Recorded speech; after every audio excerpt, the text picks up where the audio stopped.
กับทักทายสวัสดีพี่น้องปองไปสู้ผู้สุกคนอีกเก่ามื้อนี้บ่าวใส่มาลำหน้าแล้วมื้อนี้โลกาเลยอ่ะ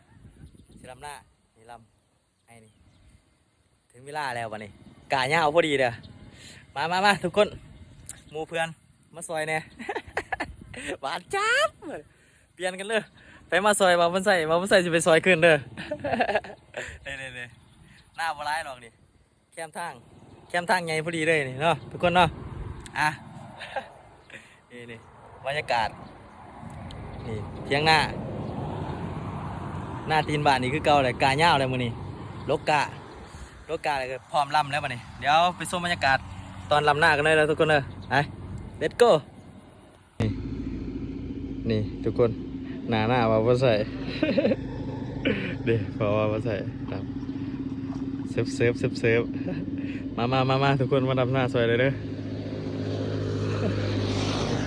โอ้นี่มัดกาว่าบ่ใส่